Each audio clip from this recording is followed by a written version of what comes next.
Hi, everyone, and welcome back to another episode of the English Talk community.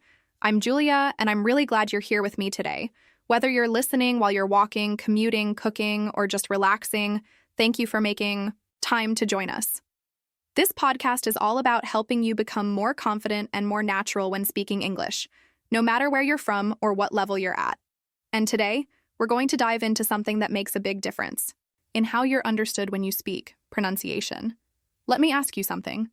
Have you ever felt nervous speaking English because of how you pronounce certain words? Maybe you've had that moment where you say something and the other person looks at you, confused, and you wonder, was it my grammar? Was it the vocabulary? But deep down, you suspect it was the way you said the words. Or maybe someone has asked you to repeat something 2 or 3 times, and it left you feeling a little embarrassed or frustrated. If you've ever been in that situation, you are definitely not alone. One of the most common challenges English learners around the world face is this fear of being misunderstood, not because they don't know what to say, but because they're not sure how to say it in a way that sounds natural or clear. And that fear can lead people to speak less, to stay quiet in conversations, or to avoid speaking English altogether, even when they know the words and have great ideas to share. That's something we want to change here today. This episode is all about pronunciation, not perfect pronunciation, not sounding exactly like a native speaker from a particular country, but developing clear, confident pronunciation that helps you communicate better. I want you to feel proud when you speak. I want you to feel heard, and I want you to feel that your voice in English is just as strong and valuable as it is in your first language. And I want to say something right here at the start. Improving your pronunciation doesn't mean changing who you are. Your accent is part of your story. It tells people where you're from, the languages you speak, and the life you've lived. So the goal is not to erase that. The goal is to be understood and to understand others, to build connection through communication. And that's what good pronunciation helps you do. You might be wondering, but Julia, how do I even start? There are so many different accents in English, and some sounds don't even exist in my language. That's a great question. English is spoken in so many different countries, and it has so many varieties. American, British, Australian, Irish, South African, and more. And within those regions, there are even more differences. So when we talk about pronunciation, we're not trying to sound exactly like one specific group. Instead, we're going to focus on something more practical, how to be clear and easy to understand no matter which accent you have. Let's think about this. When you listen to someone speak English, what helps you understand them? It's not whether they sound perfect. It's whether you can follow their words, their rhythm, their tone. The same goes for you. When you speak, the goal is not to be flawless, but to be understandable. If people can follow what you're saying, your message gets across, and that's what matters most. Maybe you've already tried to improve your pronunciation before. Maybe you've practiced certain sounds in front of a mirror, or repeated phrases over and over, or listen to English songs trying to copy the way the singer says things. If you've done that, that's amazing. It means you're already putting in the effort. And if you haven't tried yet, that's okay too, because today is the perfect time to start. Throughout this episode, we're going to explore why pronunciation can feel tricky sometimes and how you can start to feel more in control of it. I'll share some real stories of people from different parts of Europe who faced similar struggles and what they did to become more confident speakers. I'll also give you simple tips you can apply right away, practical, realistic things that don't require hours of study or expensive classes. Because the truth is, small changes over time can create big results. Let me tell you why I think this episode will matter to you, no matter your current level. Maybe you're a beginner who's just starting to put sentences together and wondering how to say things correctly. Maybe you're more advanced and you already speak quite a bit, but you still feel unsure about your pronunciation. Maybe you work in a professional environment and you want to sound more confident in meetings or presentations. Or maybe you're preparing for a trip or for a test like IELTS or TOEFL. No matter what your goal is, better pronunciation will help you get there faster and with more confidence. And here's another thing I want to highlight. Pronunciation is a skill. That means it can be learned. It's not something you either have or don't have. Just like learning to drive or learning to cook, pronunciation gets better with practice. You don't need to be a child or live in an English-speaking country to improve. You can do it from your home, your office, your car, wherever you are. just like you're listening right now. Before we go any further, I want you to take a moment and think about this. Is there a word or a sound in English that you often avoid saying? Maybe it's the thigh sound in think or this. Maybe it's the R sound in words like right or really. Maybe it's the rhythm of whole sentences that feels confusing. Whatever it is, hold that thought. That's going to be your starting point today. And just so you know, you are not the only one dealing with this.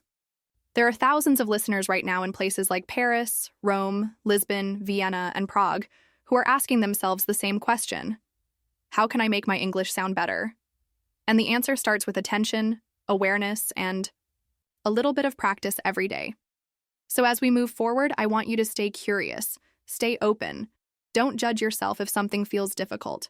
The best thing you can do is keep trying, keep listening, and keep speaking. And I'll be here to guide you along the way. Let's get into it. Let's take a moment to talk honestly about pronunciation. I know that for many English learners, pronunciation often feels like an extra detail, something to worry about only after mastering grammar or learning a large amount of vocabulary. Maybe you've thought, if I know enough words, people will understand me. Or if I use correct grammar, that's enough. And yes, vocabulary and grammar are important. They are the foundation of language. But here's something that might surprise you. Pronunciation plays a much bigger role in communication than most people realize. Let me explain what I mean by that. Imagine you're having a conversation with someone who's learning your native language. They use simple words, and maybe they make some grammar mistakes. But you can still understand them because they're pronouncing the words clearly. Now think about the opposite situation. Someone uses perfect grammar and advanced vocabulary, but their pronunciation is unclear or confusing. You may struggle to understand even basic things they are saying. That difference shows us something powerful. Pronunciation is not just about sounding good, it's about being understood. In English, the way you say a word can change its meaning completely. Let's take a simple example.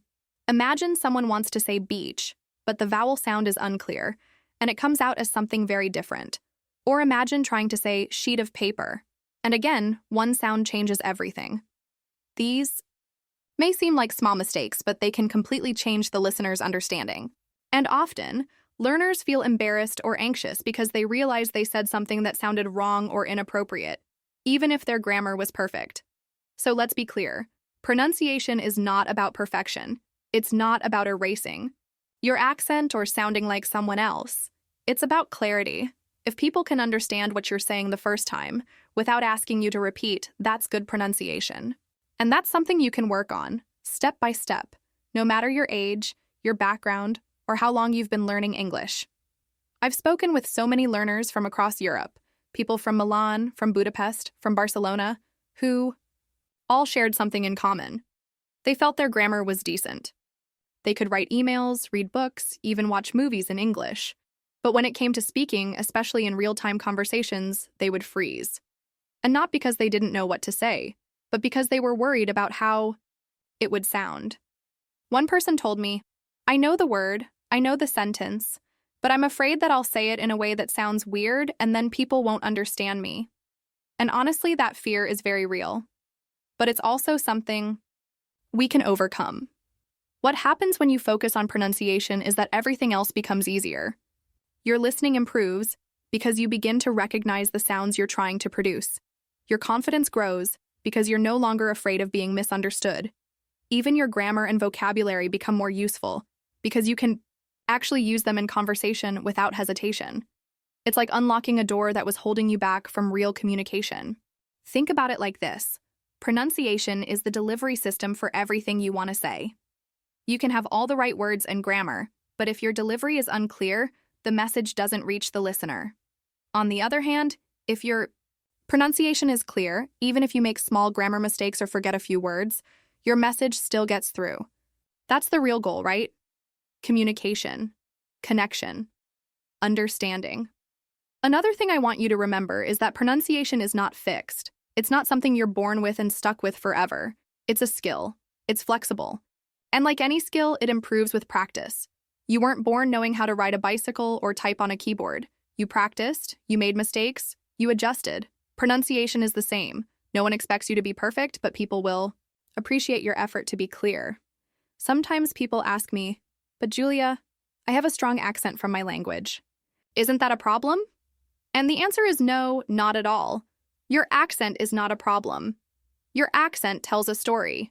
It shows where you come from, what languages you speak, the experiences you've had. In fact, everyone has an accent. Even native English speakers from different countries sound different from each other. What matters is not losing your accent. It's making sure that your speech is understandable. That's what pronunciation helps with. And here's another thing.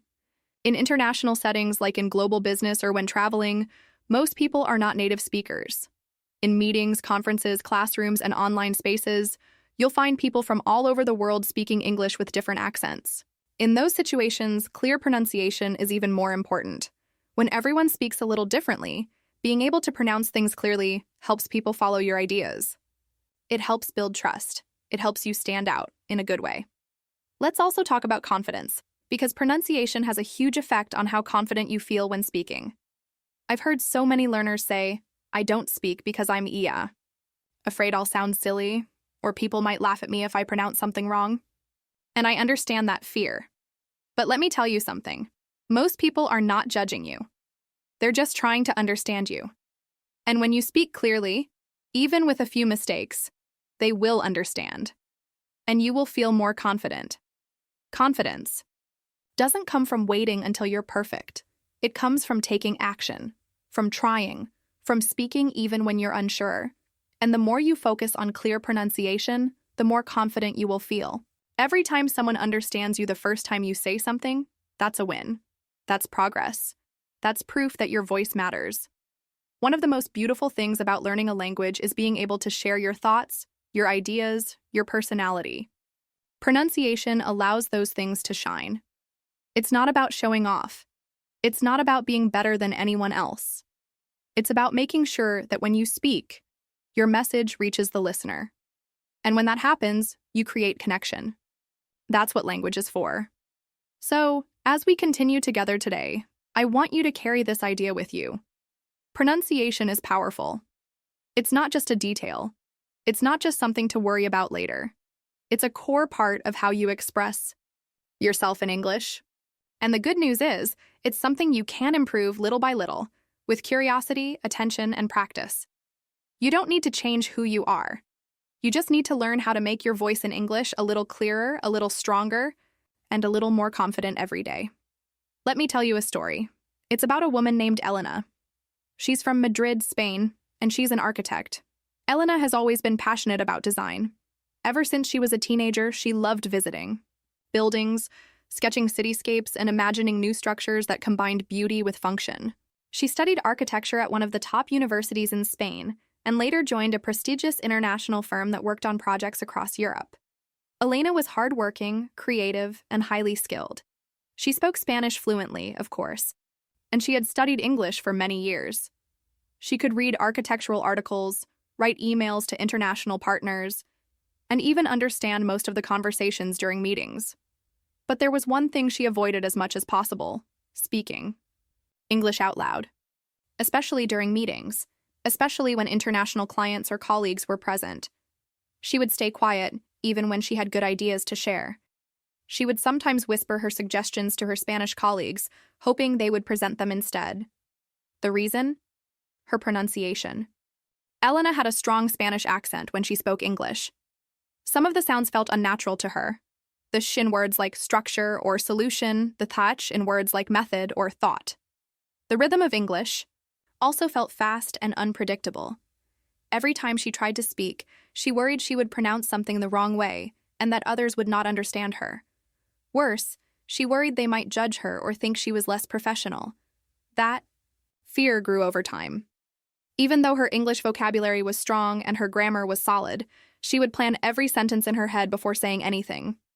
She would delete and retype messages 3 times before hitting send, just to make sure everything was perfect. But in meetings, there was no backspace, no chance to rehearse. And so she said less and less. She avoided video calls. She let others take the lead, even when she had the experience and insight to contribute more. At one point, Elena was leading the design for a large urban renewal project in Rotterdam. It was a big deal, a project that could define her career. But most of the communication with the Dutch client was in English. She dreaded the weekly progress calls. Every Sunday night, she felt a knot in her stomach. She would rehearse what she wanted to say. She would write it down word for word. But when the call started and she saw the faces of international team members on the screen, she froze. She smiled, nodded, took notes, but spoke very little. Over time, her manager started assigning those presentations to someone else. Not because Elena lacked skill, not because her work wasn't brilliant, but because she didn't speak up. And that silence was costing her opportunities. One day, after a meeting where she barely spoke, Elena stayed behind on the call. Her manager, who was from Dublin and very supportive, asked if she was okay. Elena admitted something she hadn't said out loud before. She said, "I'm scared of my own voice when I speak English. I know what I want to say, but I don't like how it sounds." Her manager paused, then said, "You don't need to sound perfect. You just need to be heard." That sentence stayed with her. That week, Elena made a decision. She wouldn't wait to feel confident. She would start working on her pronunciation, not to get rid of her accent, not to sound British or American, but to become more clear and more comfortable using her voice. She started with small steps. Every day before work, she spent 10 minutes reading out loud from articles about architecture. She focused on saying the words slowly and clearly. She listened to podcasts in English and repeated short phrases after the speakers. She recorded herself explaining design ideas and listened back, not to criticize, but to notice where she could improve.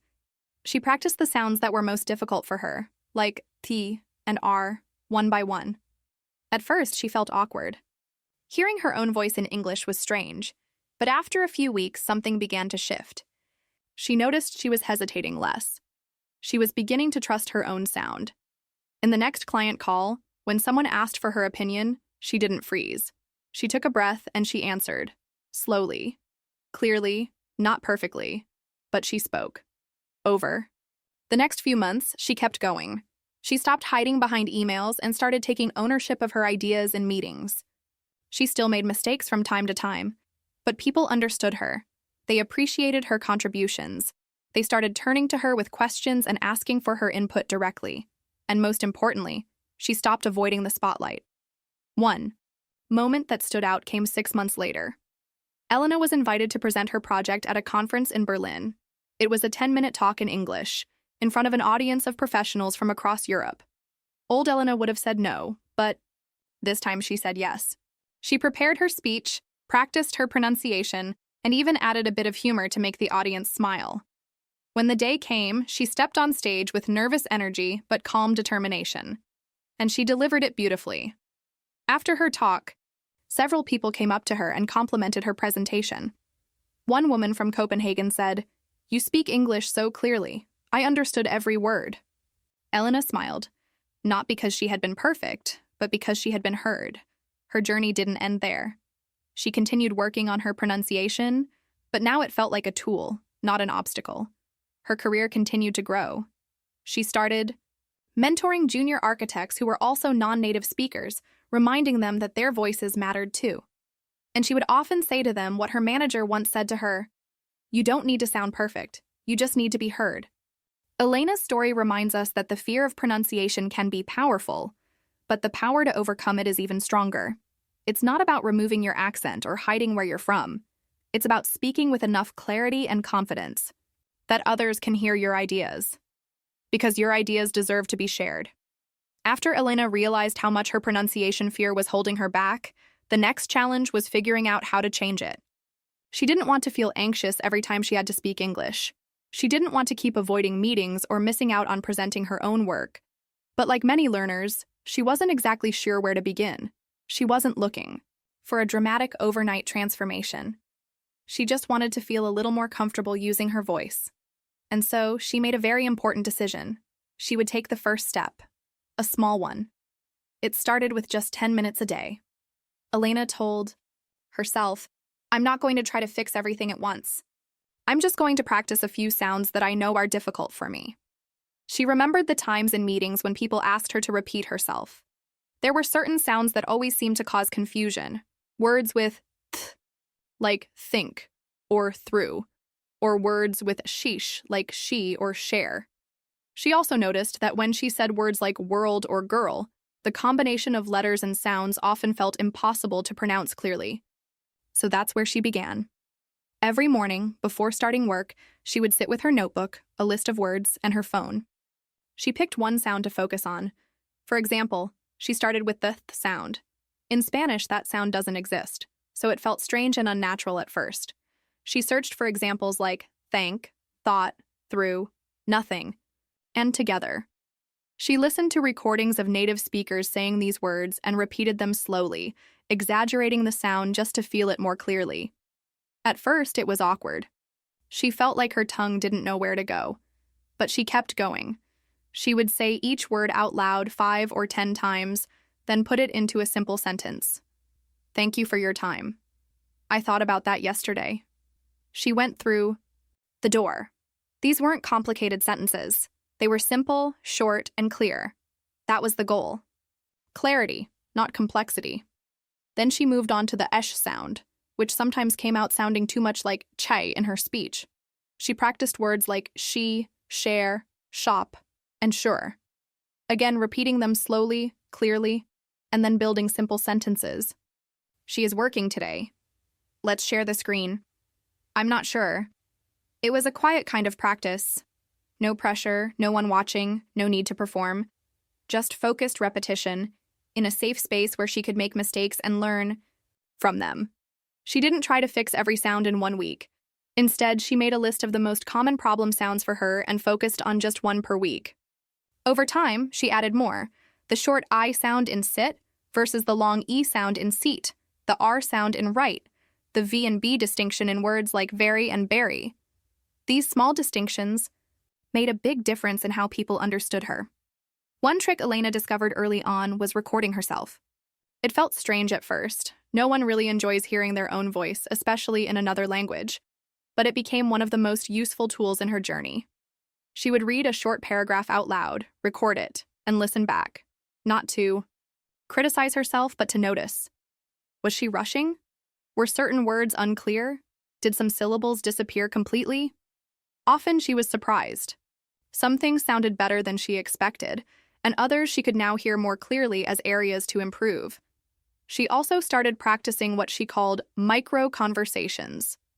These were just 1 or 2 lines that she imagined saying in real life. Things like introducing herself. Hi, my name is Elena. I'm an architect from Madrid. Or answering a question. Yes, I worked on that project last year. She would say these short lines while walking to work, washing dishes, or waiting for the coffee to brew. It wasn't about sitting down for an hour of study. It was about building small habits into her daily life. Another step that helped her was shadowing. Shadowing is a technique where you listen to a native speaker and repeat what they say in real time, trying to match their rhythm, tone, and pronunciation. Elena would play short clips from English language podcasts or videos, pause after each sentence, and repeat it as closely as she could. Sometimes she used the subtitles to help. Over time, she got better at noticing how native speakers connected, their words, where they stressed certain syllables, and how intonation worked across a sentence. It was like learning music by ear. She was training herself to hear and reproduce the sound patterns of English. The most powerful thing, though, was the mental shift she made. She stopped telling herself, I'm bad at pronunciation, and started saying, I'm working on my pronunciation. That one change took away some of the pressure. She didn't have to be perfect. She just had to improve a little each day. And she was. Some days were better than others. Some days she felt like she made progress, and others felt frustrating. But because her goals were small and realistic, she didn't give up. She reminded herself that progress doesn't come from trying to do everything perfectly in one day. It comes from doing a little bit, consistently over time. She started noticing changes not only in her speech but in how people responded to her. In meetings, she was more willing to speak up, even if she made a mistake. She felt more prepared, more in control of her voice. When clients asked her questions, she didn't freeze. She answered. And when they understood her the first time, that gave her the motivation to keep going. By focusing on a few key sounds, practicing daily in short sessions, and giving herself the space to make mistakes, Elena built a routine that supported her growth. She wasn't trying to eliminate her Spanish accent. She was simply trying to be clearer, more confident, and more present in her conversations. That first step, just 10 minutes a day, was all it took to begin a real transformation. And what made it possible was her choice to start small, stay consistent, and focus on progress, not perfection. She didn't wait until she felt ready. She began while she was still nervous. And that made all the difference. One of the biggest turning points for many English learners is realizing that speaking better often starts with listening better. I know that might sound a little surprising. Most people think that to improve their speaking, they just need to practice talking more. And yes, speaking practice is important. But what often gets overlooked is the power of listening, really listening, to how English sounds in natural conversation. If you want to pronounce words clearly and naturally, your first job is to train your ears. Think about how children learn their first language. Before they ever say a single word, they spend months listening to the people around them. They listen to tone, rhythm, sounds, repetition. They absorb patterns. That's how they begin to understand the language before they can actually speak it. The same principle applies to learning English as an adult. Your ears are the gateway to your mouth.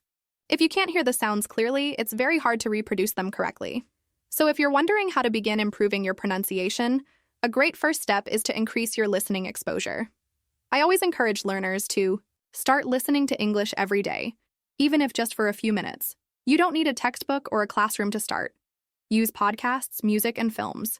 Choose content that you enjoy, so it becomes part of your routine, not just a task. The key is to make English a natural part of your daily environment. Let me give you a few ideas. If you like storytelling, there are plenty of English language podcasts that share personal stories, interviews, or conversations. These are excellent because you get to hear real people talking in a natural way. You'll hear how sentences flow together, how words are pronounced in context, and how intonation changes depending on emotion or emphasis. If you're more into music, pick some English songs you like. Look up the lyrics and follow along while you listen. Sing along if you feel comfortable. Music is a powerful tool for language learning because it helps you remember rhythm and stress patterns. The melody supports the pronunciation and repeating. Lyrics can help build muscle memory for the sounds. Films and series are another great option. Start with something that matches your level. Use subtitles in English, not in your native language, so you can connect the written words to their spoken forms. Watch scenes more than once. Pay attention to how certain phrases are said. Notice the mouth movements if you can see the actors' faces. Often, watching a short clip 2 or 3 times gives you the chance to catch sounds and details you might have missed the first time. There's something very interesting that happens when you listen actively. Your brain starts to recognize patterns, even before you're consciously aware of them. You begin to notice which syllables are stressed, which words are connected, and which sounds tend to get reduced or swallowed in fast speech.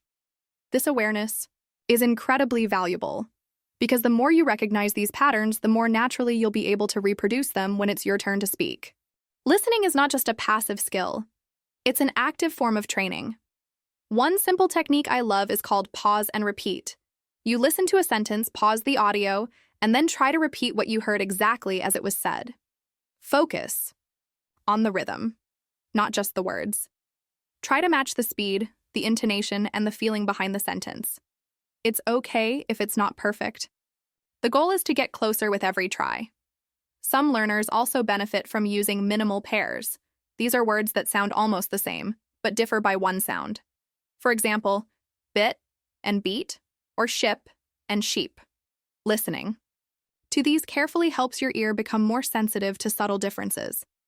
Once you can hear the difference, it becomes much easier to produce it. Another idea is to use transcripts.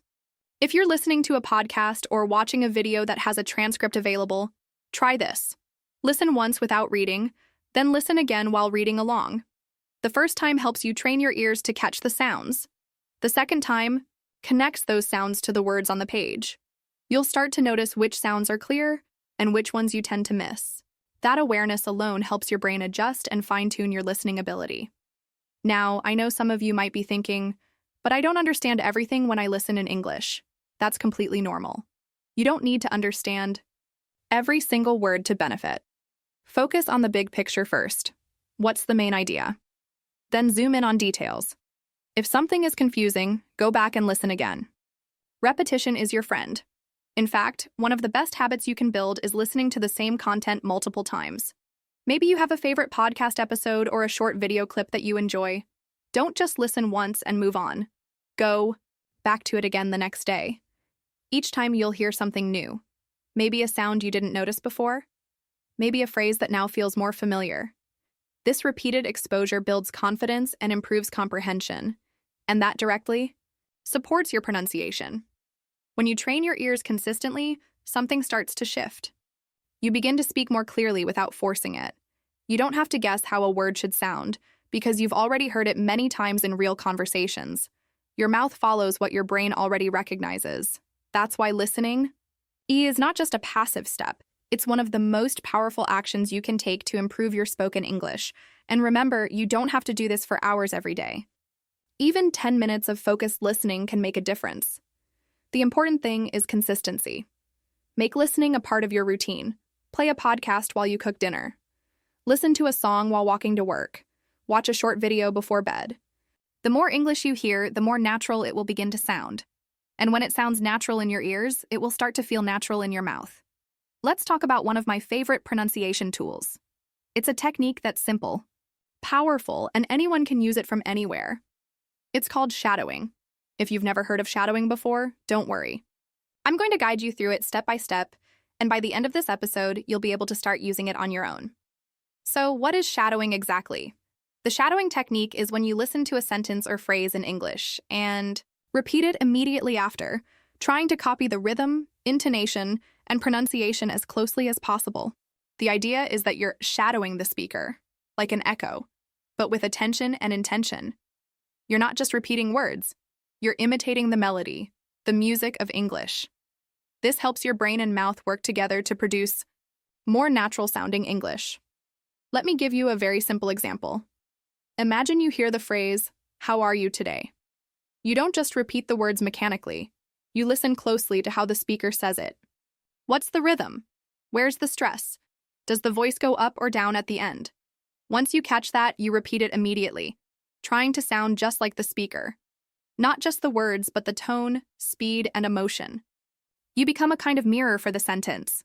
The beauty of shadowing is that it's flexible. You can do it with short sentences, full conversations, podcasts, audiobooks, or even songs.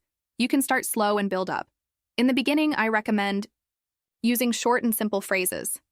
These are easier to manage, and they help you build confidence. Phrases like, "What time is it?" "Can I help you?" "It's a beautiful day," or "I don't understand." These may seem basic, but they are incredibly useful for training your pronunciation. When you're just starting with shadowing, I suggest you focus on one sentence at a time. Choose a source you like. Maybe a podcast, a short video, or even a language learning app that includes audio. Play the sentence, pause, and repeat. Listen, again. Repeat again. Do it 3 or 4 times. Try to match every part of the sound, the stress, the flow, the pauses. Don't worry if it's not perfect at first. The goal is not perfection. The goal is to become more aware of how English sounds and to get your mouth used to making those sounds. Here's something interesting that many learners discover after practicing shadowing. They begin to feel the rhythm of English. Every language has its own rhythm, and English is very musical in a way. It has a beat. Some words are stressed more than others. Some sounds are connected. When you shadow, you're absorbing that rhythm and starting to internalize it. And that is one of the most important steps towards sounding natural and fluent. Now let me give you a little routine to try. You can do this every day, even just for 10 minutes. First, find a short audio clip in English. Ideally, it should be spoken clearly and at a natural speed. A podcast or a video where someone is speaking conversationally works well. Then listen to the first sentence. Pause. Repeat it aloud, trying to copy it exactly. Then, listen to the same sentence again and repeat it again. Do this 3 or 4 times. Once you feel more confident, move on to the next sentence. If the speaker talks too fast, don't worry. Most audio and video platforms today let you slow down the playback speed. Use that feature to help you. Start with a slower speed if necessary, and then gradually return to normal speed as you improve. This small adjustment can make a big difference in your ability to hear and reproduce the sounds accurately. Another tip is to record yourself. I know it might feel uncomfortable at first, but recording your shadowing practice allows you to hear yourself from another perspective. You might notice sounds you're not quite hitting yet, or parts where your rhythm is a little different from the original. That's great. Noticing these things is how you improve. Over time, you'll hear real progress, and that's incredibly motivating. Some learners find it helpful to repeat the same audio clip for a full week. That's completely okay. Repetition is powerful. Each time you practice shadowing the same sentences, you go deeper into the sound and structure of the language. You start to build automaticity, which means you won't have to think so hard about how to say something.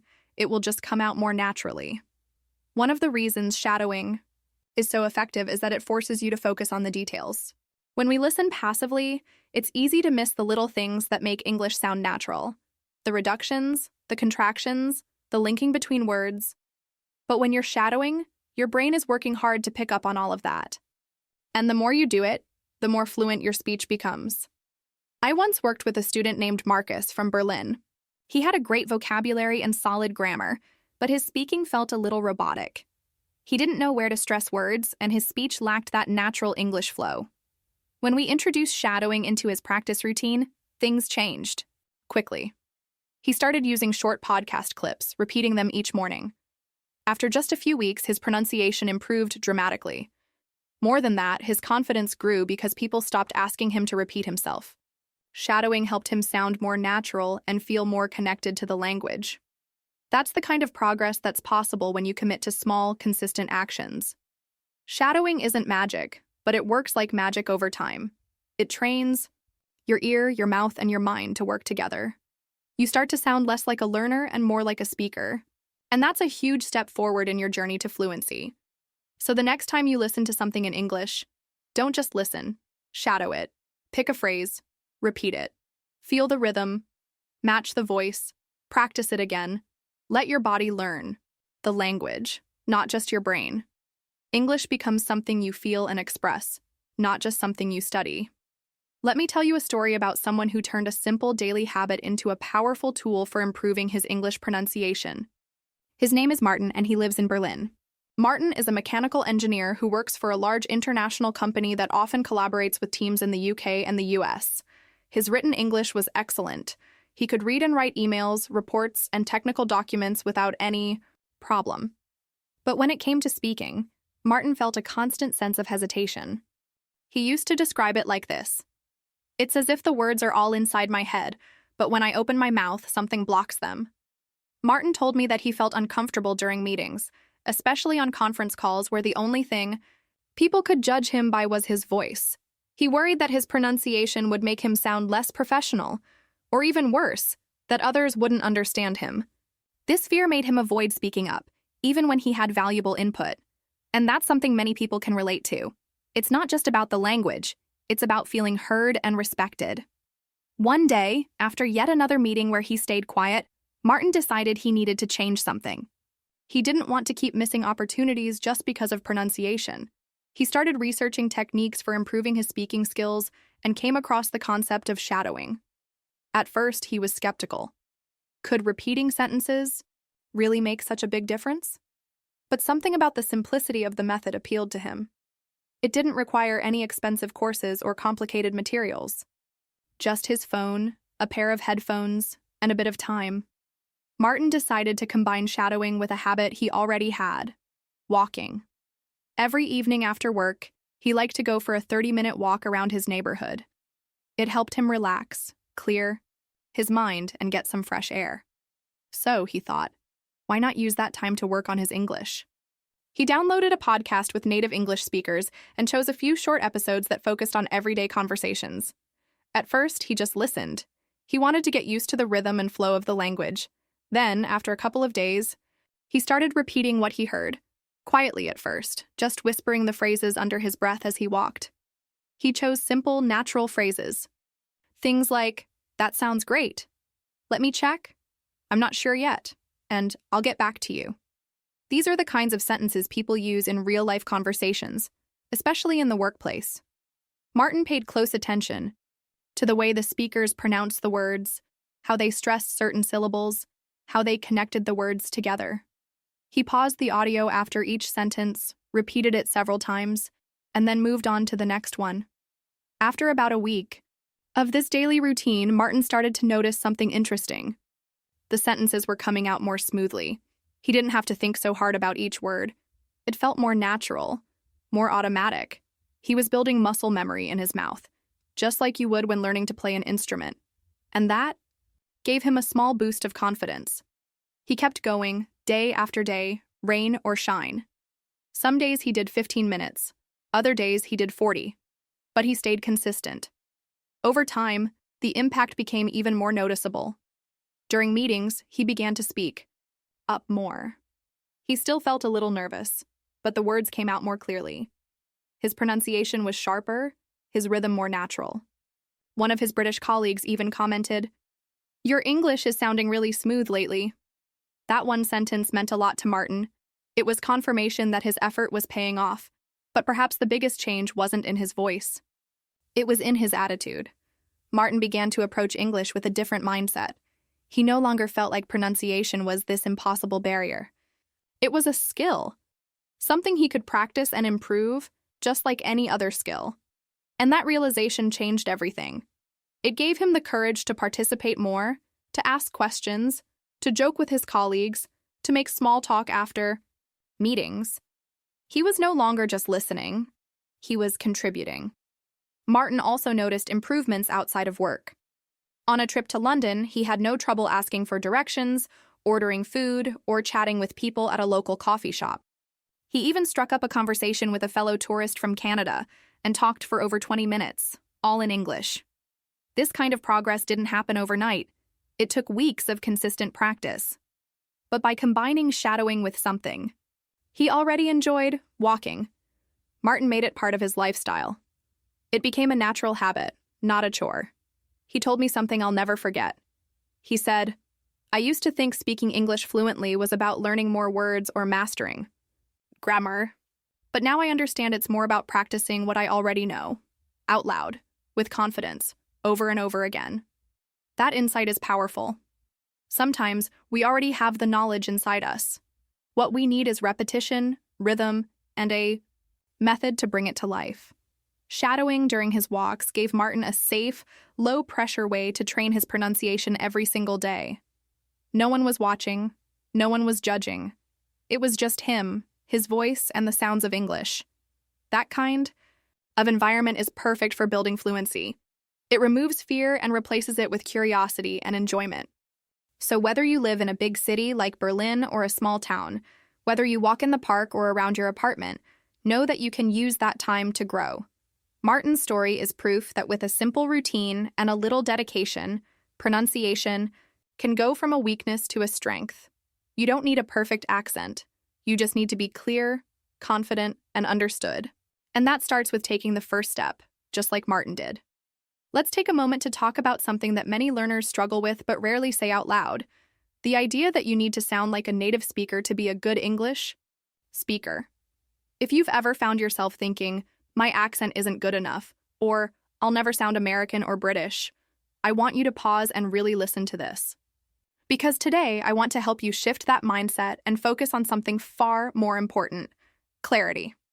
Clarity is what really matters in spoken English. Being understood. Communicating your message. That is the goal. Not sounding like someone from London or New York. Not copying a particular accent perfectly. Just being clear enough that people understand you and you feel confident expressing your ideas. When you aim for clarity instead of perfection, everything changes. The pressure drops. The fear fades a little. You start to speak more freely, and that's when real progress happens. Let's break this down with something very simple. Have you ever heard two native English speakers ask each other, "Could you say that again?" Or, "Sorry, what did you say?" It happens all the time. Every day.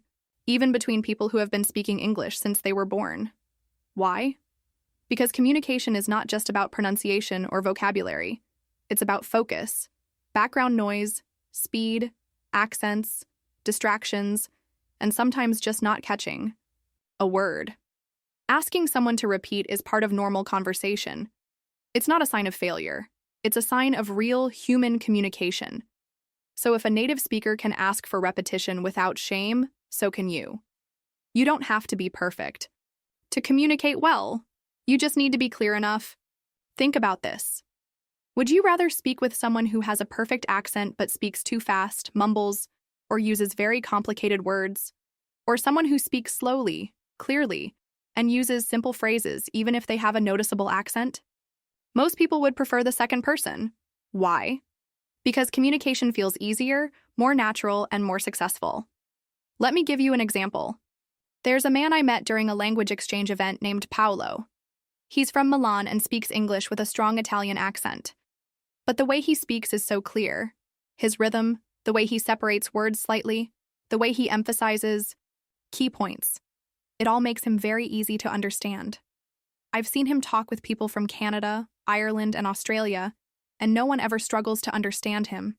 He's confident, and his confidence comes from the fact that he knows he's understandable. He doesn't try to hide his accent or copy someone else's. He owns it, and he speaks clearly. That's a great model for anyone learning English. The goal is not to erase your accent. Your accent is part of who you are. It tells a story about your background, your culture, and your experience. There is absolutely nothing wrong with having an accent. Everyone has one. Even within English-speaking countries, there are dozens of regional accents. A person from Glasgow sounds different from someone in Dublin. Someone from Texas sounds different from someone in Boston. And still, they all speak English. It's not about losing your identity. It's about making your speech more clear and effective. So how can we work on clarity in a practical way? One powerful method is slowing down. Many learners think they need to speak fast to sound fluent. But speed can actually hurt your clarity. When you speak too quickly, words run together, pronunciation suffers, and listeners have to work harder to understand you. Try slowing down just a little. Give your listener time to process what you're saying. Use short pauses after key ideas. This isn't about speaking like a robot. It's about giving your words space. Another tip is to focus on stress and intonation. English is a stress-timed language. That means certain words in a sentence are naturally emphasized, and others are said more quickly or softly. For example, listen to the difference between these two versions of a sentence. I didn't say he stole the money, and I didn't say he stole the money. Depending on which word you stress, the meaning changes. Learning to use stress and intonation not only improves your clarity, but also helps you sound more natural and expressive. Also, don't underestimate the power of practicing with simple, everyday phrases. These are the building blocks of natural speech. Expressions like, I see what you mean, let me check, sounds good, or I'm not sure yet, are used constantly in real conversations. Practicing these phrases helps you build rhythm, improve pronunciation, and get used to how English sounds in daily life. And because they're short and useful, they help you speak with more confidence and less effort. If you're working on clarity, record yourself. This is one of the most helpful exercises you can do. Just take your phone, read a few sentences out loud, and listen to the playback. It might feel awkward at first, but it's the fastest way to notice where your speech is clear and where you might need to slow down or pronounce more carefully. You'll start to notice patterns and gradually build more awareness of your own voice. You can also ask a friend or language partner to give you feedback. Ask them questions like, was I clear when I said that? Or, did any word sound confusing? You're not asking for a grade or judgment. You're asking for support so you can grow. When you shift the goal from perfect to clear, you create a learning environment that is more kind, more realistic, and more encouraging. Remember, some of the best English speakers in the world, people who work at international companies, give presentations, travel, negotiate, and lead teams, don't speak with perfect accents. They speak with clarity, confidence, and control. They make mistakes. They pause. They sometimes need to repeat themselves, and that's okay. That's what real communication looks like. So if you've been waiting until your accent sounds just right before speaking more, I want to challenge that idea today. You don't need to wait. You can speak now. And the more you focus on being clear, the more confident you will become. It's not about hiding where you're from. It's about sharing your ideas in a way that connects. That's the power of clarity. Let me ask you something that might sound familiar. Have you ever stopped in the middle of a sentence because you couldn't remember a fancy word in English? Or maybe you thought of a complicated expression that you weren't quite sure how to pronounce, and instead of saying something simpler, you just stayed silent or changed the subject? This is more common than you think. And today, I want to talk about this very specific challenge: overcomplicating your English. Many learners fall into the trap of thinking that using difficult or formal vocabulary makes them sound more advanced or impressive. And I completely understand why. In school, we're often taught that the bigger the word, the better. You learn expressions like consequently, nevertheless, or approximately, and feel like using them will make you sound smarter or more fluent. But in real-life conversations, this can actually cause the opposite effect. Overcomplicating your speech often leads to hesitation, mispronunciation, and misunderstandings. And more importantly, it can shake your confidence. 1. Of the smartest things you can do as an English learner is to choose simplicity over complexity. Let me give you a quick example. Imagine you're talking to someone about your work and you want to describe a task. You might think about using the word straightforward, which is a perfectly good word. But for many learners, straightforward is hard to pronounce. It's long, has a complex structure, and can sound unnatural if you're not used to it. In that case, why not just say easy? It's short, clear, and instantly understandable. It was an easy task is just as effective as it was a straightforward task, and it's much easier to say. Using simple vocabulary doesn't make you sound less intelligent. It makes you sound confident and effective. Great communicators, even in business or public speaking, often rely on simple, powerful language. Think of some of the best speeches you've heard. They're usually not filled with long academic words. They're clear, emotional, and easy to follow. That's because simplicity connects. It keeps your listener focused on your message instead of your vocabulary. Another reason learners overcomplicate their language is because they want to show they know a lot of English. And that's great. You probably do know a lot. But remember, communication is not a test. You don't have to prove anything. You don't need to use 5-syllable words to impress someone. In fact, using words you're not comfortable with can lead to more pronunciation mistakes, which then makes you nervous, and that nervousness affects the flow of your speech. It's a chain reaction. Let's look at a real-world situation. Imagine a learner named Thomas from Warsaw. Thomas is preparing for a meeting with an international team. He's confident with English but wants to sound more professional, so he prepares a list of advanced words like subsequently, endeavor, facilitate, and optimize. But during the meeting, he mispronounces several of these words and ends up feeling embarrassed. His team understands him, but they also notice that he sounds stiff and nervous. Later, Tomas reflects on the meeting and realizes he could have expressed everything using simpler, more natural words like then, try, help, and improve. The next time he speaks, he keeps it simple, and his confidence grows. This doesn't mean you should never learn advanced vocabulary. It just means you should use it when you're ready and comfortable. Think of your vocabulary like a toolbox. Sometimes, a basic tool is all you need to fix something quickly and effectively. You don't need a specialized tool for every situation.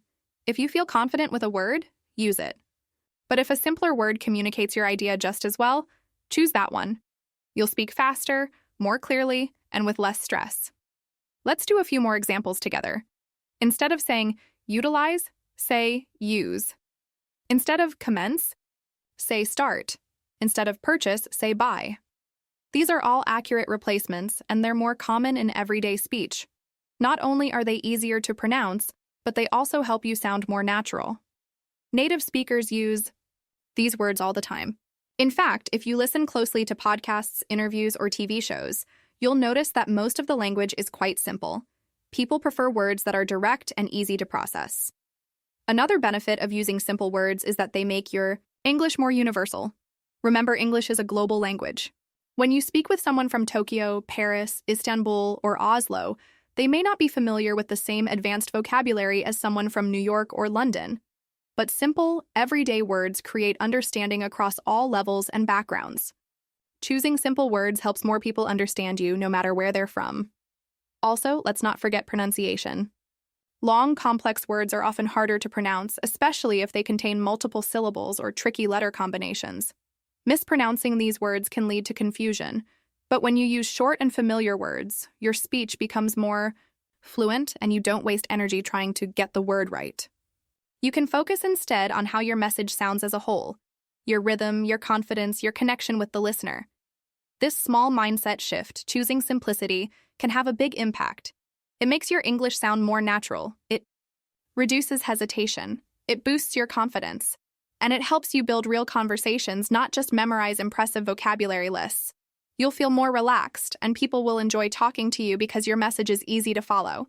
So, the next time you're about to say something in English and a complicated word comes to mind, ask yourself, is there a simpler way to say this? Can I use a word I know well and feel confident pronouncing? That little decision can change how the entire conversation flows. You'll feel more at ease, and the person you're speaking with will understand you more clearly. That's what effective communication is all about. Let me share a story with you about Anna, a woman from Warsaw who learned an important lesson about language and communication that many of us can relate to. Anna was a dedicated learner of English, and like many of us, she wanted to sound confident and knowledgeable when speaking. But there was one thing she struggled with. Anna had a tendency to overcomplicate her language. She was always looking for ways to use advanced vocabulary, thinking that using bigger, more complex words would make her sound more impressive. She wanted to show that she knew English well, that she understood the nuances of the language, at ease. First, Anna didn't notice that this approach was actually causing more harm than good. She thought, if I can use words like consequence, advantageous, or subsequently, people will think I am more fluent and professional. She practiced these words, she rehearsed them, and when the time came to use them, she did so with confidence. However, something unexpected started to happen. People were struggling to understand her. In meetings with colleagues, during casual conversations, and even in professional emails, Anna noticed that her listeners often looked confused or asked her to repeat herself. They would say things like, "Sorry, can you say that again?" Or, "I didn't quite catch that." At first, Anna didn't realize what was going wrong. She thought, I'm using proper English. These are the words I learned in textbooks. Why isn't anyone understanding me? This confusion continued for a while until Anna started to feel increasingly frustrated. She began to avoid speaking in meetings, and sometimes, when asked to share her opinion, she would stay silent because she was afraid of being misunderstood. Anna realized that her desire to sound advanced was actually making her less effective at communicating. She was so focused on using these difficult words that she forgot the most important part of speaking any language: being understood. 1 day, during a conversation with a friend, Anna decided to talk about her frustrations. Her friend, who was also a language learner, said something very simple but powerful. Anna, you don't need to impress people with fancy words. You just need to be clear. It's better to use simple words and make sure everyone understands you than to use difficult words that leave people confused. Anna was surprised. She had never thought about it that way before. It was a revelation. Her friend explained that no one would mind if she used simple words. In fact, using simpler words would likely make her sound more confident, more natural, and more approachable. After all, the goal of language is communication, not complexity. That conversation stuck with Anna, and she decided to make a change. From that day on, Anna started focusing on clarity. She stopped trying to impress people with long or difficult words. Instead, she began using simpler, more common vocabulary. Instead of saying, "I will take into account your perspective," she started saying, "I will consider your idea." Instead of, "Let's proceed with the advantageous proposal," she would say, "Let's go with the best option." She realized that using simpler phrases didn't make her sound less intelligent. In fact, people started to understand her better, and her communication flowed more easily. It wasn't just about vocabulary either. Anna began to focus on how she communicated, not just what she communicated.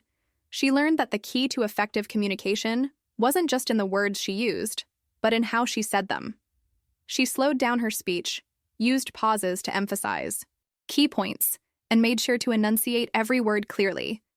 She found that when she spoke slowly and calmly, people were more likely to listen, and the conversation became much more enjoyable for everyone involved.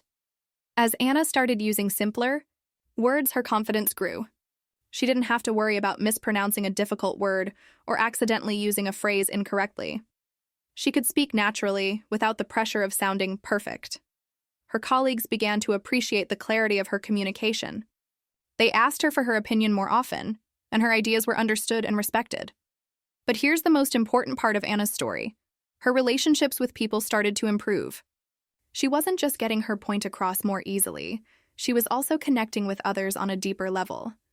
When people understood her clearly, they felt more comfortable talking to her, sharing their ideas, and collaborating with her. Her career, too, began to flourish. She was no longer seen as the person who spoke too complicated or too formally. She became known as someone who could communicate ideas simply and effectively, and that was much more valuable than impressing others with complex vocabulary. What Anna learned, and what I hope you take from her story, is this. Don't be afraid to use simple words. Simple words don't mean weak or basic. They mean clear, direct, and effective communication.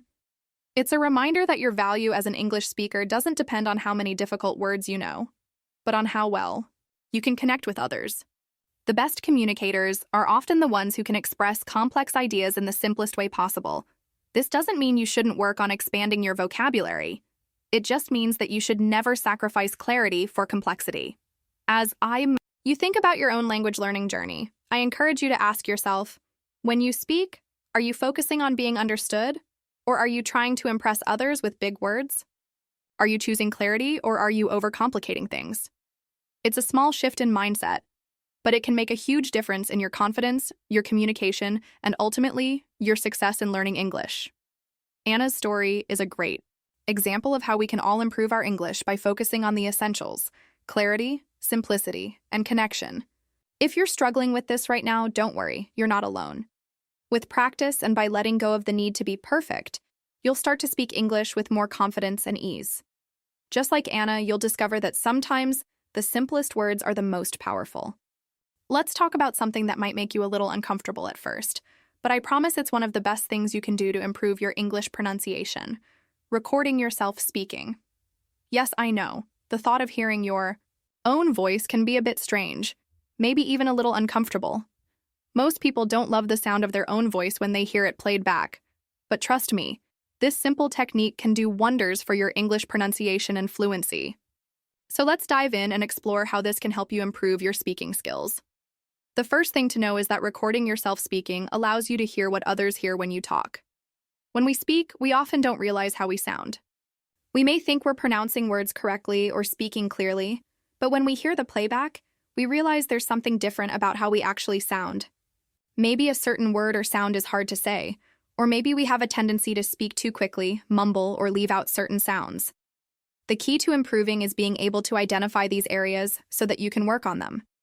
For example, let's say you're practicing a word that you find difficult to pronounce.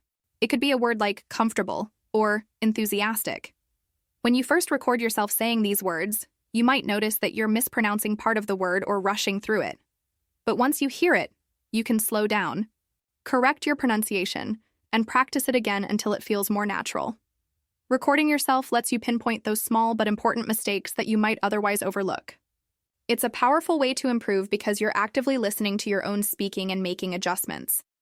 Now, I know what you might be thinking. But Julia, I hate the sound of my voice. I don't want to hear it back. I totally get it. Many people feel that way at first. We all have that natural hesitation when we're confronted with the sound of our own voice.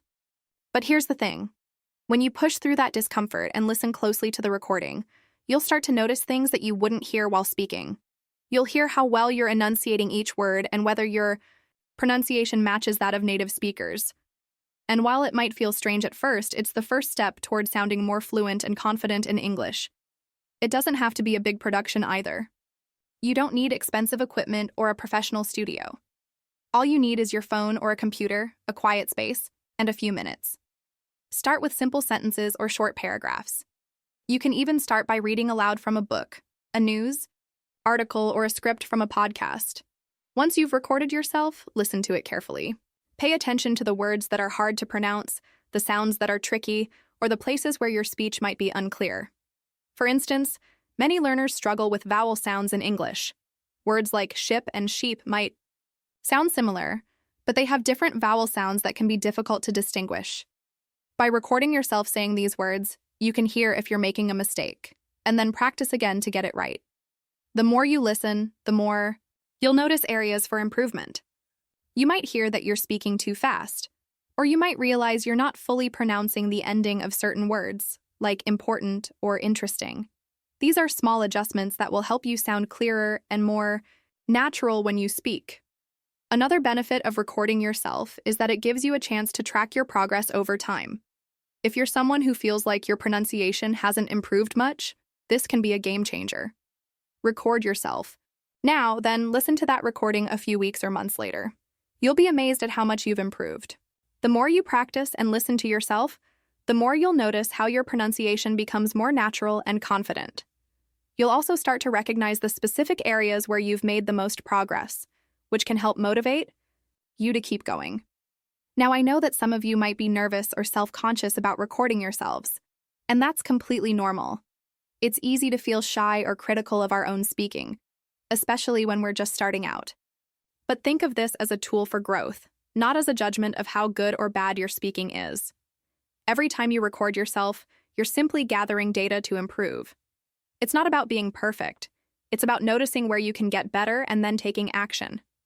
Also, it's important to remind yourself that no one gets everything right on the first try. Recording yourself allows you to make mistakes in private, away from the pressure of speaking in front of others. You can record yourself as many times as you need, and each time you'll get a little closer to your goal. That's the beauty of this technique. It's completely self-paced, and it lets you control your learning process. Some of you might feel like this is too much work, or that it's uncomfortable to listen to your own voice repeatedly. But I promise, the more you practice this, the more comfortable it will become. The process will start to feel less awkward, and you'll begin to enjoy the feedback you get from your recordings. In fact, you might even start to feel excited about the improvements you hear. You'll know that each recording is one step closer to sounding more fluent and confident in English. Another helpful idea is to pair this recording exercise with other learning methods, like shadowing or listening to native speakers. You can record yourself repeating after a podcast or a video and compare your pronunciation to the original. This will help you notice even more details that you can improve. You'll start to catch subtle differences between your speech and that of native speakers, and you can focus on making those small adjustments. One thing I've noticed in my own language learning journey is that when I record myself speaking in a foreign language, I often catch things that I would never have noticed in real-time conversations. It's an excellent way to fine-tune your pronunciation, and it also helps you become more aware of your speaking habits. You might notice patterns in your speech, like dropping certain sounds or overemphasizing others. Recording yourself brings attention to these patterns, and awareness is the first step to making positive changes. If you're unsure where to start, try recording yourself saying simple sentences like, "How are you today?" or "What's your name?" Once you're comfortable with those, move on to more complex sentences or even short stories. It doesn't matter if you don't get it perfect right away. What matters is that you're taking action and actively listening to your own voice. That's the key to improving your pronunciation and feeling more confident when speaking English. When it comes to improving your English pronunciation, one of the most important steps is identifying the sounds that are the most challenging for you. Each of us faces unique obstacles based on our native language and the sounds we're used to hearing and producing. There's no one-size-fits-all approach to mastering English pronunciation, because different people from different parts of the world will struggle with different sounds. So let's talk about how you can identify these difficult sounds and work on improving them. First of all, it's important to understand that pronunciation difficulties are not a sign of failure. They are simply a natural part of learning a new language. Every language has sounds that are not found in other languages, and that's what can make it tricky for us to master those sounds. For example, the English th sound, as in words like think or this, doesn't exist in many languages. This means that speakers of languages like Spanish or German may find it difficult to pronounce these words correctly because their mouths aren't used to producing those specific sounds. Similarly, speakers of languages that don't have certain vowel sounds in English may struggle with words like bit and beat or ship and sheep. To start, think about your own language. What sounds in English do you find the most difficult to pronounce? Is it the R sound, as in the word right, or perhaps the L sound, which can be tricky for speakers of some languages, like Japanese, where the L and R sounds are often merged? Maybe it's the difference between V and W sounds, something many French speakers struggle with because they don't have the V sound in the same way English does. Take a moment to think about your language background. For example, you're a native Spanish speaker, you might find it difficult to pronounce the English V sound. In Spanish, the V sound is softer, and sometimes it's even pronounced like a B. This could make it tricky to say words like very or vase correctly. If you're a speaker of French, you might have difficulty pronouncing English H sounds, which are often silent in French. This means words like house or home might sound a little off when you say them. The same goes for German speakers, who often find it difficult to pronounce the English th sound, which doesn't exist in German. So, how do you identify which sounds are the most challenging for you? Start by listening to yourself speak in English. You could record yourself reading a short paragraph or repeating sentences. Pay attention to the words where you stumble or hesitate. Are there any sounds that are particularly difficult to pronounce? Maybe you notice you're skipping sounds, changing them, or producing them incorrectly. This is the first step to understanding where your difficulties lie. Another great way to pinpoint your challenging sounds is by comparing your pronunciation with that of native speakers. Listen carefully to how they pronounce certain words, especially words with sounds you find tricky. It's important to listen actively. This means focusing on how the sound is formed in the mouth, whether it's made by vibrating the vocal cords, how the tongue is positioned, and whether the sound is voiced or unvoiced. Sometimes just hearing the sound in context will help you understand why it's difficult for you to pronounce. Once you've identified the sounds that cause you the most trouble, it's time to focus on them. Don't try to fix everything at once. This is a mistake many learners make. They want to improve everything immediately, but that's not realistic. Focus on the sounds that are most challenging for you and break them down into manageable pieces. For instance, if you're struggling with the T sound, start with the words this and that. Practice saying these words slowly, focusing on the position of your tongue, and then gradually increase the speed as you become more comfortable. Another way to work on difficult sounds is through minimal pairs. Minimal pairs are pairs of words that only differ by one sound. For example, ship and sheep are minimal pairs, as the only difference is the vowel sound. These pairs help you focus on specific sounds, and they're great for practicing sounds that you find tricky. You can find minimal pairs for nearly every difficult sound in English. Try saying pairs like fan and van, light and right, or pat and bat. Saying them aloud will help you differentiate between the sounds and practice them in a natural way. When you focus on specific sounds, it's important to remember that slow, deliberate practice is key. Don't rush through the process. If you try to speak too quickly before your mouth has learned the correct way to produce the sound, you'll just reinforce the mistakes. Start slowly, pay attention to the details, and then gradually increase your speed as you become more confident. You also want to be patient with yourself. It can take time to retrain your mouth to produce sounds it's not used to making. Just remember that every small improvement is a step in the right direction. Don't worry about sounding perfect. Worry about being clear. Even native English speakers struggle with pronunciation from time to time, especially when they are speaking quickly or in informal situations. But what matters most is that you are understood. That's the goal of communication, right? Another tip is to use visual aids when learning new sounds.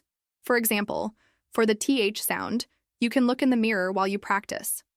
Watch the position of your tongue, how it should be between your teeth for the TH sound in this, or placed slightly behind your teeth for the th in thing. Sometimes seeing the sound being formed can make a big difference in your understanding. And remember, it's not just about listening to native speakers, it's also about speaking and repeating what you hear. The more you practice these sounds, the more your muscles will adapt to making them correctly. In the beginning, it might feel awkward, but over time, your mouth will become more comfortable with the shapes and movements required to produce those tricky sounds. One final piece of advice is to be persistent. If you're finding a particular sound difficult, don't give up on it after just a few tries. Keep practicing. Practice makes progress, and the more you work on those challenging sounds, the more natural they will become over time. So, take the time to identify the sounds that are most difficult for you and commit to working on them. Whether it's a vowel sound, a consonant, or a particular rhythm of speech, focusing on your challenging sounds will lead to significant improvements in your overall pronunciation. And remember, this process takes time and practice, but every step you take will bring you closer to speaking English more clearly and confidently. Let me tell you a story about Marco, a man from Milan who faced a challenge with his English pronunciation. Marco had been speaking English for many years, and his vocabulary was solid. He could hold conversations with ease, but there was one thing that always bothered him: his pronunciation. More specifically, he struggled with the th sound, which is common for many learners of English, especially for people whose native languages don't have this sound. Marco would often pronounce words like think and thank as tink and tank. It wasn't something he did on purpose, of course. He didn't even realize that he was making this mistake. For him, the thish sound was simply difficult to produce, and he thought it was just something he had to live with. But this small issue began to affect his communication. When he spoke, people would occasionally ask him to repeat himself, or they seemed unsure about what he was saying. This was frustrating for Marco because he was confident in his English skills, but his pronunciation was creating confusion. One day, Marco decided he wanted to improve. He realized that the problem wasn't his vocabulary or his grammar, but the clarity of his speech. He knew he could communicate better, and he wanted to be understood more clearly when speaking English. So he made a decision to tackle the th sound specifically. At first, Marco was a bit unsure of how to go about it. He had never really thought about how to pronounce the th sound correctly. It was just one of those things that seemed too difficult to fix. But he knew that if he didn't make an effort, he'd continue to be misunderstood. So Marco started to pay closer attention to the th sound in his speech. He found that he was often replacing it with a t sound, especially at the beginning of words like think and thank. This realization was the first step for him in improving his pronunciation. By becoming aware of the issue, Marco could now start working on it actively. He decided to start with a simple daily practice. Every morning before work, he would practice words with the th sound. Words like thank, think, though, and three became part of his daily routine. At first, it felt awkward. Marco wasn't used to saying these words with the correct th sound.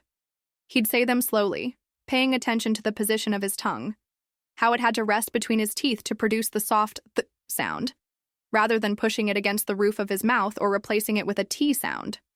This was something he had to consciously think about, especially at first. At first, Marco didn't see much change.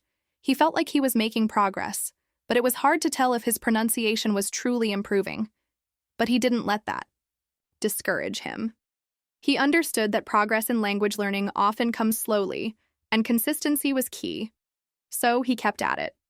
Every day, he would practice a few words with the th sound, repeating them over and over again.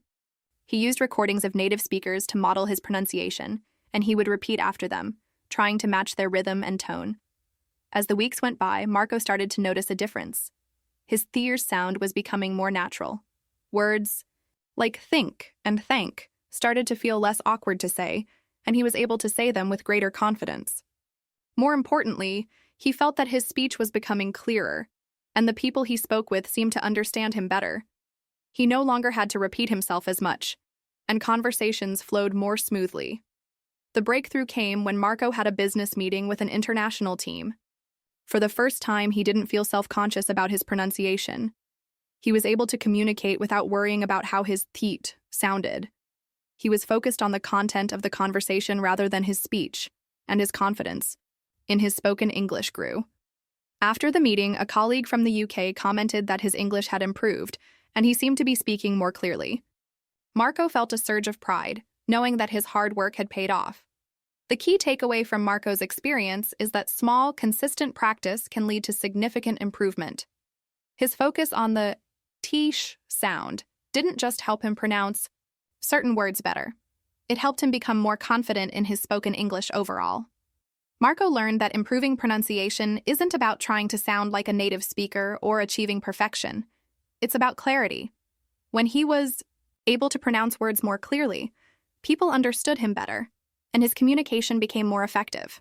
So if you find yourself in a similar situation as Marco, where certain sounds trip you up, don't be discouraged. It's a common issue, and it's something you can absolutely work on. Just like Marco, you can start by identifying the sounds that cause you the most trouble and focus on them. Break them down, practice them every day, and pay attention to how they're pronounced. With time and persistence, you'll notice improvements in your speech, and you'll feel more confident when speaking English. Remember, pronunciation isn't about being perfect, it's about being understood. Focus on clarity, and over time, your confidence will grow, Just like Marco, you'll be able to express yourself more clearly and feel more comfortable in your conversations. One of the most effective ways to improve your English pronunciation is to make use of online tools. The internet is a treasure trove of resources that can help you practice and perfect the sounds of the English language. The beauty of these tools is that they are accessible, often free, and can be used from the comfort of your home, at your own pace, and according to your own schedule. So, if you're serious about improving your pronunciation, it's worth exploring the many online tools that are available to you.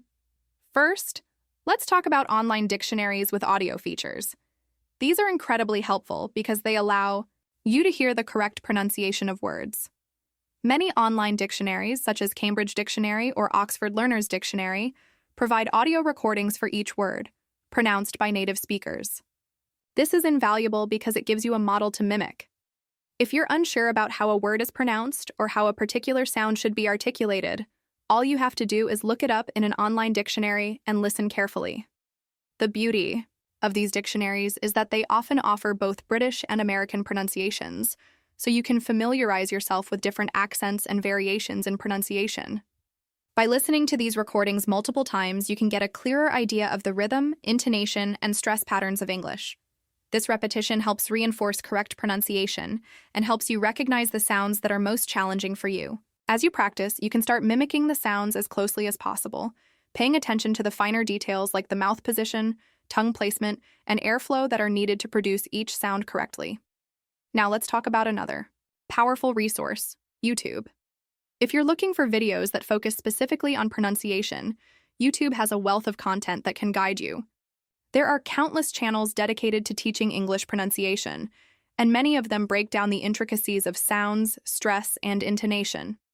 One of the great things about YouTube is the variety of teaching styles. Some videos focus on individual sounds, while others might teach you how to pronounce full sentences with natural rhythm. Many channels also provide tips and tricks for improving accent and fluency. You can find videos that focus on specific pronunciation challenges, such as the infamous TH sound that many learners struggle with. By watching these videos, you can learn not only how to pronounce individual sounds, but also how to use them in context, which is crucial for sounding natural in conversation. It's not just about mimicking a sound in isolation, it's about using it fluently in real-world scenarios. This kind of practice is especially useful because it allows you to hear words and phrases used in natural speech. You can pause the video, rewind it, and repeat after the speaker as many times as necessary until you feel comfortable with the pronunciation. A great way to maximize your learning on YouTube is by using the shadowing technique. You may have heard of this before, but it's worth mentioning again because it's such a powerful method. Shadowing involves listening to a native speaker and repeating what they say immediately after hearing it, trying to match their speed, tone, and pronunciation as closely as possible. Many YouTube channels provide audio samples specifically designed for shadowing, so you can practice these exercises to improve your fluency and confidence. Another useful tool you might want to try is language learning apps that focus on pronunciation. Apps like Duolingo, Babbel, or Rosetta Stone incorporate pronunciation practice into their lessons. Some of these apps use speech recognition technology to give you feedback on your pronunciation. For example, Duolingo will listen to your spoken words and compare them to the native speaker's pronunciation, giving you feedback on whether your pronunciation was accurate or not. This kind of real-time feedback is invaluable for identifying areas where you may be making mistakes and correcting them before they become ingrained habits. There are also many websites dedicated to specific pronunciation practice. For example, websites like Forvo allow you to hear how native speakers pronounce words from all over the world. This is particularly useful if you're trying to understand regional accents or the slight variations in pronunciation that might occur in different English-speaking countries. You can search for any word or phrase and you'll likely find multiple recordings by different native speakers. This gives you a range of pronunciations to compare and practice so you can be sure you're learning the most accurate way to say something. Additionally, some websites and apps provide pronunciation exercises where you can practice specific sounds, minimal pairs, and tongue twisters. These exercises are designed to help you focus on particular sounds that may be difficult for you. For instance, if you're struggling with the difference between ship and sheep, you can find exercises that provide you with examples of both words, allowing you to practice differentiating between the two. These types of exercises help Reinforce your understanding of the sounds and make them easier to produce. There are also pronunciation guides and tutorials that explain the mechanics behind the sounds of English. These resources often go into detail about how to position your tongue, lips, and jaw to make certain sounds correctly. Understanding the physical process of pronunciation is important because it helps you become more aware of your mouth movements. It also helps you feel more confident when producing sounds that are not present in your native language. Another advantage of using online tools is the ability to practice at any time.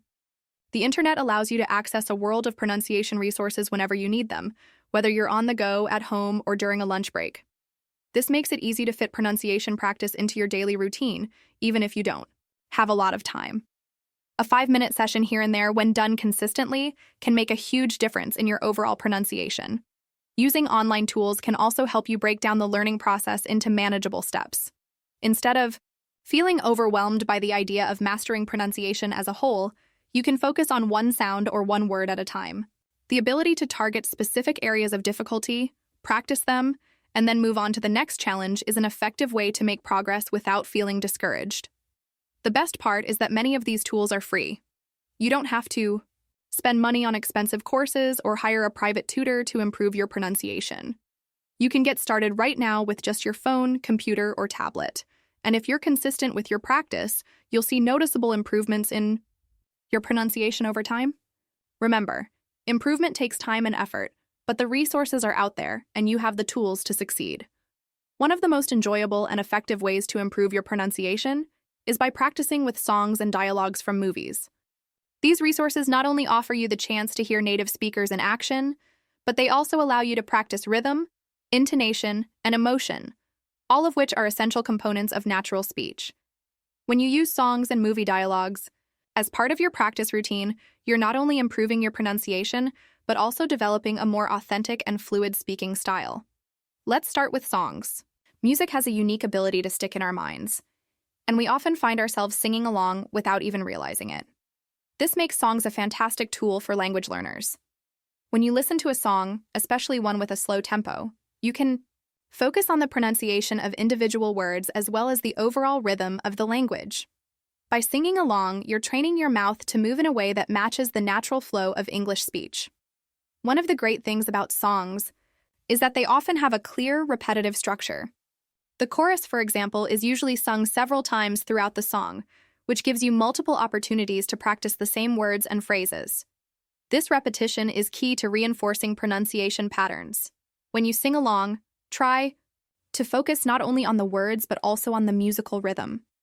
English, like many languages, has its own natural rhythm and stress patterns, and by mimicking the way the singer emphasizes certain words, you'll start to internalize this rhythm. Let's take an example of a slow and clear song like Yesterday by the Beatles. The lyrics are simple, and the singer's pronunciation is clear and easy to follow. You can use this song to practice the sounds of English, paying close attention to how the singer pronounces the vowels and consonants. As you repeat the lyrics, try to imitate not just the words, but also the intonation and the emotional expression in the singer's voice. Singing with emotion is important because it helps you sound more natural and fluent when speaking English in real-life situations. It's also a great way to practice the musicality of the language, which is essential for sounding more native-like. Another benefit of practicing with songs is that it helps you get used to the connected speech that often occurs in real conversations. In everyday speech, words are often linked together, and sounds can be softened or changed. In songs, you can hear these connections and practice them as you sing along. For instance, in the phrase going to, native speakers often say something that sounds more like gonna. Singing along to a song like this helps you understand how connected speech works and how it can make your English sound more natural. But don't just stop at songs. Movie dialogues are also an incredible resource for improving your pronunciation. In movies, you get to hear how native speakers express themselves in different contexts. This is especially useful because movie dialogues often include the kinds of phrases and expressions that you might use in everyday life. You can hear how people speak in various situations, whether it's a casual conversation with friends, a business meeting, or an emotional moment, and mimic the way they speak. One great way to practice with movie dialogues is to pick short, meaningful exchanges that are easy to follow. For example, let's say you're watching a scene from a movie where two people are talking about their plans for the weekend. The dialogue may sound something like this. A. So, what are you doing this weekend? B. I'm thinking about going hiking. How about you? A. I'm just going to relax and catch up on some reading. The key to practicing this dialogue is not just to say the words, but to really focus on how the speakers use their intonation and rhythm. When A says, "So what are you doing this weekend?" Notice how the intonation rises at the end of the E. Question. This gives the listener a sense that A is asking for information. When B responds, "I'm thinking about going hiking," the sentence starts with a falling intonation, which conveys the completion of the thought. These are the kinds of subtle patterns that you can pick up by practicing with movie dialogues. To make this exercise even more effective, I recommend using the shadowing technique with movie dialogues. Listen to the dialogue carefully, and then repeat it immediately after the speaker, imitating not only the words, but also the rhythm, pitch, and emotion in the voice. This exercise will help you improve not only your pronunciation, but also your fluency and your ability to express yourself naturally in English. If you're new to this technique, don't worry if it's difficult at first. Start with short dialogues and repeat them several times until you feel comfortable. As you improve, try to increase the length of the dialogue and add more challenging phrases. You can also use subtitles to help you understand the words, but once you're familiar with the dialogue, try to watch without them to increase your listening skills. It's also helpful to choose dialogues from movies that you enjoy or are familiar with. If you've already seen a movie a few times, you may already know the context, which makes it easier to focus on the pronunciation and rhythm of the dialogue. For example, if you love a movie like Forrest Gump, you can pick a scene from the movie and practice mimicking how Tom Hanks delivers his lines. By doing this, you're not just practicing pronunciation, you're also learning how to express emotions, intonation, and even humor in English, all of which are essential components of natural communication. One of the advantages of practicing with songs and movie dialogues is that they help you develop a natural rhythm. In spoken English, it's not just about individual words. It's about how those words flow together in a sentence, and how the sentence fits into a conversation. Songs and movie dialogues are perfect for teaching you this natural rhythm. By repeating lines from songs and movies, you're training your ear to hear the melody of the language, and your mouth to reproduce it more accurately. Finally, remember that practice makes perfect. The more you practice with songs and dialogues, the more you'll internalize the rhythms, intonation, and stress patterns of English. Over time, this will make your speech sound more natural, and you'll feel more confident using English in real-life conversations. So, whether you're singing along to your favorite songs or repeating lines from a movie, keep practicing with emotion and focus on mimicking the rhythm and intonation of the language. By incorporating songs and movie dialogues into your practice routine, you'll be well on your way to mastering English pronunciation with ease. As we continue on this journey to improve your pronunciation, it's time to reflect a little bit. Now, I want you to think about something personal, something that relates directly to you and your experience with English pronunciation. I want you to think about a sound in English that you find particularly challenging. It could be a sound that you've struggled with for a while, or maybe it's something you've just noticed recently. Take a moment to identify that sound in your mind. It might be the th sound, like in the words think or this, or perhaps it's the R sound, like in right or read. Maybe you find vowel sounds like E in see or E in read tricky to pronounce, or even the ending ed sounds like in played or stopped seem to cause you some confusion. Whatever it is, now is the time to focus on it. Why focus on just one sound? Because language learning, especially when it comes to pronunciation, is all about breaking things down into manageable pieces. If you try to fix everything at once, it can feel overwhelming. But when you narrow it down to just one sound, it becomes much more achievable. By focusing on one specific sound at a time, you'll see steady progress, and you'll feel more confident in your ability to pronounce English clearly. So, let's think together. What is one sound you want to improve today? It doesn't matter if it's a sound you've struggled with for a long time or a new one that has recently caught your attention. The key here is that you've identified it. Recognition is the first step to making progress. You may already know which sound you have trouble with, or you might need to pay a bit more attention as you practice. Either way, the act of choosing one sound and committing to improving it today is an important step in your learning journey. Once you've thought of that sound, I encourage you to pick a word that contains it. A word that you can say over and over again during your practice today. For example, if you're working on the th sound, you could choose words like thank, think, or this. If it's the r sound that challenges you, words like right, read, or really might be a good choice. When you have that word in mind, repeat it. Try to say it out loud several times, focusing on how you pronounce that particular sound. Pay attention to the shape of your mouth, the movement of your tongue, and how the sound feels when it leaves your mouth. As you repeat the word, remember that perfection isn't the goal. Progress is the goal. Don't worry about getting it exactly, right on the first try. Just focus on improvement with each repetition. It's completely normal for things to feel a little bit awkward at first, but that's all part of the learning process. The more you practice, the more natural it will feel. Think of it like exercising a muscle. When you first start working out, the exercises might feel difficult or uncomfortable, but with time and consistency, you become stronger and more confident. The same goes for pronunciation. The more you practice that particular sound, the more it will become a natural part of your speech. If you're unsure how to pronounce the sound correctly, there are plenty of resources to help you. You can use online dictionaries with audio features, which allow you to listen to the correct pronunciation. Many language learning apps also offer pronunciation exercises specifically designed to help you master tricky sounds. Use these resources to guide you and try to imitate the pronunciation as closely as possible. If you're ever unsure, don't hesitate to ask a native speaker for help or feedback. Practicing with others can be incredibly useful because they might point out small things you haven't noticed before. In addition to practicing one word, I encourage you to incorporate that sound into short sentences. For example, if you're practicing the th sound, you could say, I think this is the best idea. Or if it's the r sound, you might try, really great job. By practicing the sound in context, you're not just mastering the individual sound, you're also improving your overall fluency. You'll be able to use that sound more naturally in your everyday speech as you practice it in different sentences and contexts. Another useful tool is to practice in front of a mirror. This may sound simple, but watching yourself as you speak can be incredibly insightful. It allows you to see how your mouth, lips, and tongue are moving, which can help you identify areas where you might need to adjust.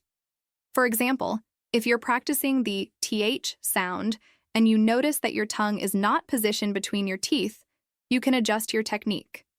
Observing yourself as you speak helps build that muscle memory needed for natural pronunciation. As you practice, keep track of your progress. You might want to keep a pronunciation journal where you record the sound you're working on, the words and sentences you're practicing, and any challenges you encounter. Over time, you'll be able to look back and see how far you've come. And trust me, you will make progress. The more consistent you are, the more improvements you will notice. And remember, it's okay to make mistakes along the way. Mistakes are part of the process. They show you what you need to work on and provide opportunities for growth. Now think about your goals. Imagine how great it will feel when you can confidently pronounce that tricky sound without hesitation. Visualize yourself in a conversation, speaking clearly and confidently, knowing that you've worked hard to improve. This is what you're working towards, and every little step you take brings you closer to that goal. As you focus on this one sound today, I encourage you to be patient with yourself. Learning a language is a journey, not a race. Celebrate the small victories along the way, whether it's mastering a sound or simply feeling more confident in your pronunciation. Every effort counts, and every practice session brings you closer to your goal of clearer, more confident English pronunciation. So, what's the sound you want to work on today? Take a moment to think about it. Pick a word and start practicing. This is your time to make progress, and remember that each step you take is important. Let's keep moving forward together, one sound at a time. As we reach the end of this episode, I want to take a moment to recap some of the most important points we've discussed today. We've covered a lot of ground, and I hope you feel empowered to take action on improving your English pronunciation. Remember, this isn't about achieving perfection, but rather about communication.